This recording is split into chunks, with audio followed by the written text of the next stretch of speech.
Dying Light the Beast just released its update patch 1.4 and added a few things to the game while also fixing some of the pre-existing issues.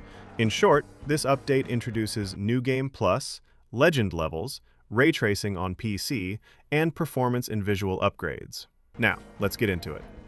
New Game Plus allows you to play with all your unlocked gear and weapon and character progression from the first playthrough, the usual. Enemy difficulty is increased, and there will be high-tier weapons and loot to level the playfield. New Game Plus can be repeated multiple times, with each run increasing game difficulty and access to even stronger and rarer weapons, along with toughest enemies in the game. Legend levels are here as well, first introduced with Dying Light the Following, and now becoming a core part of the game. Once you reach level 15, any XP you earn turns to Legend XP.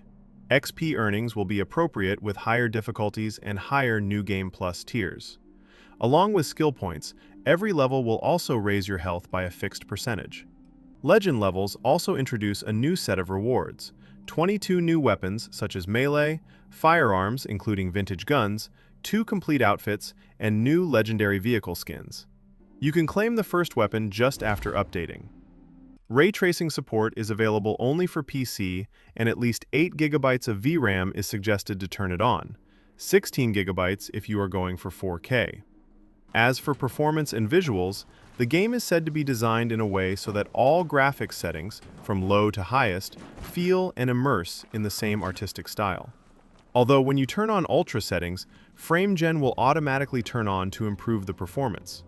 Using FrameGen may increase input lag, especially if VSync is on, so if you feel a delay in the controls, enable variable refresh rate and disable VSync. Make sure latency reduction is enabled. Still, if there is lag, disable FrameGen or reduce graphics settings. Overall game stability is also improved by addressing frame drops and crashes. New finishers were added to the game, one each for one-handed blunt weapons, two-handed blunt weapons, and two-handed slasher weapons. Call of the Beast Week 7 is going on with double XP event, so if you want to level up faster, now is the best time. There is also an exclusive weapon waiting for you in the stash. There are several additional fixes and improvements with this update. Some of the highlights in environment and navigation are over 200 parkour issues fixed, parkour flow is improved, zip lines, double jump behavior fixed which causes falls, and a blocker in High Noon Quest is fixed, which prevented players from progressing due to a specific rock formation asset. Gameplay fixes are reduced XP loss in survival mode, early game experience made better with more stamina at the start of the game, a rare weapon near the first campsite during the Hub 1 quest, obstacle destruction improved for vehicles, Banshee stuck in the air fixed, and co-op fixes for black screen and convoy activities spawning. Graphical improvements are addressed, such as visual issues, incorrect textures, floating assets, clipping models, and misaligned architecture. For UI and audio, fixed a pop-up screen appearing when Epic and Steam accounts were connected.